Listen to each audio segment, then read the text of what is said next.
Very good afternoon to all. Firstly, I would like to thank the Department of Tourism for giving me this opportunity to talk about the film ecosystem and film tourism in Jammu and Kashmir.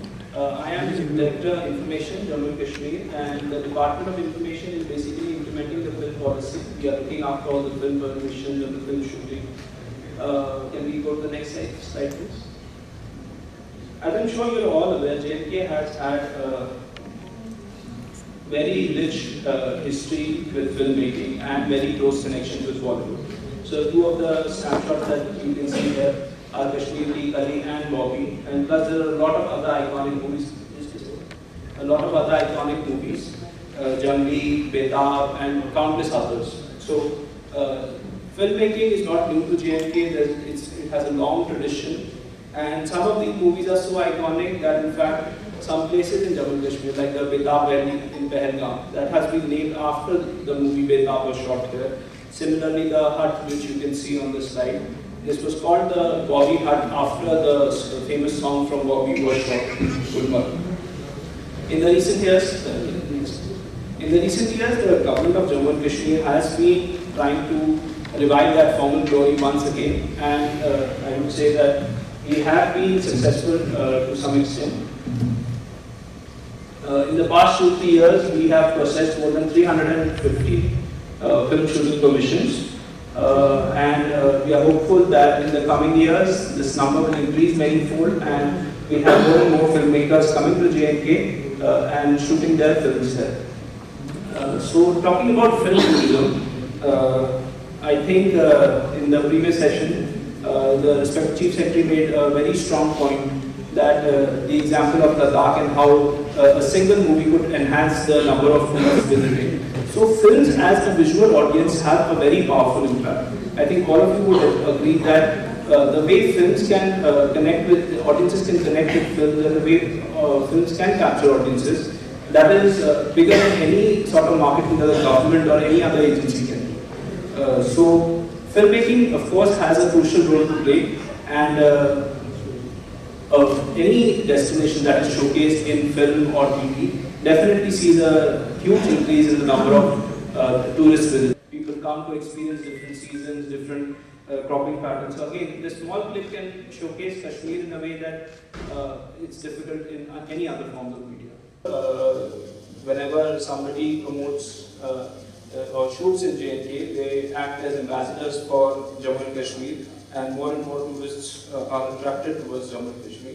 That's why the government of J&K has been quite keen in promoting filmmaking and making Jammu and Kashmir a filmmaker's paradise and an attractive destination to shoot, both for Indian as well as international audience.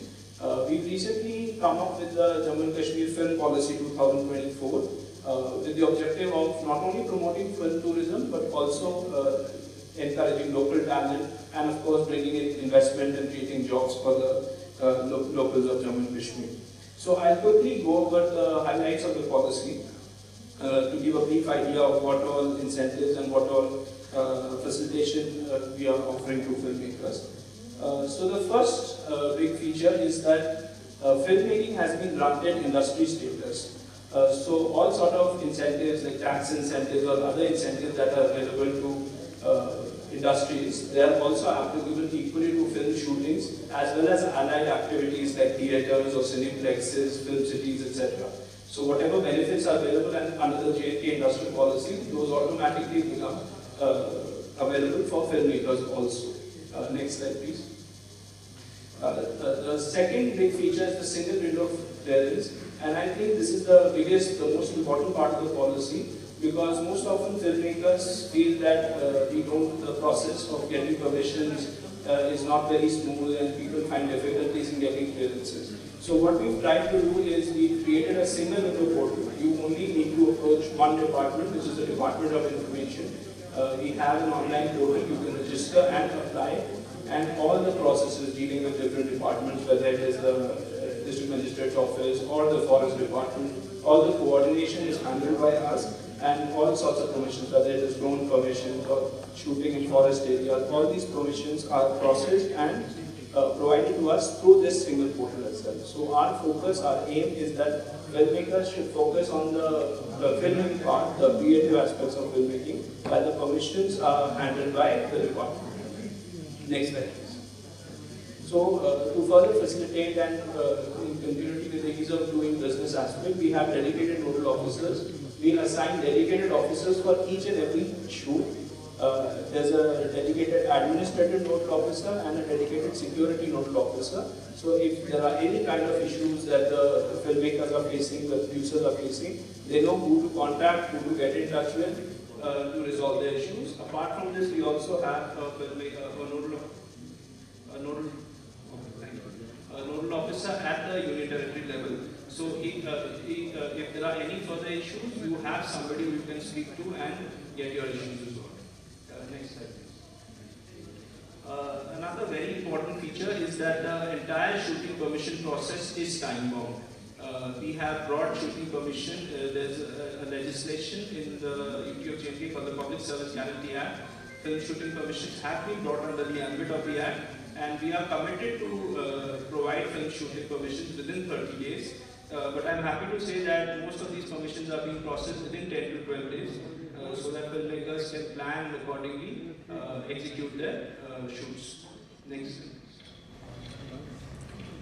Finally, coming to the incentives part of it, we are also offering incentives to filmmakers in the form of subsidies. The incentives differ based on the category of the movie, whether it is a feature film or documentary, web series, TV series, but we've tried to cover most of the popular formats, and we are providing subsidies and incentives for all of these. We have incentives up to rupees 1.5 crores, and I'm sure many filmmakers will, I'm hopeful many filmmakers will come and apply and make use of these incentives to so that they can augment their costs and further facilitate production. So next slide, please. So to showcase our commitment, the government of Jammu and Kashmir has earmarked 500 crores of corpus for the next 5 years, purely for film subsidy. 100 crores sum every year. So this showcases the kind of priority and the kind of importance the government is giving to film shooting and promoting J&K as a filmmaking destination. Next slide. The incentive structure, the policy has been made as objective as possible. There is very limited discretion. We don't screen for the story or the content of the film, because we believe that the creative aspects of the filmmaking should not be affected. That should be left completely to the filmmakers. Of course, as long as there is no anti-national or inflammatory content, we do not screen for the story and the content of the movie. And the criteria is strictly based on the number of shooting days as well as the cost of production, so that the same yardstick is applied to all filmmakers. Next slide. And finally, to encourage creative storytelling and good quality storytelling, we have additional incentives for films that win national or international awards. And the additional incentive is 25% of the already provided subsidy if the film goes on to win certain national and international awards. So thank you. I'm hoping the filmmakers and other aspiring filmmakers will come and shoot in J&K. And if there are any questions, concerns, queries, please feel free to connect with us. We are happy to accommodate and facilitate in any way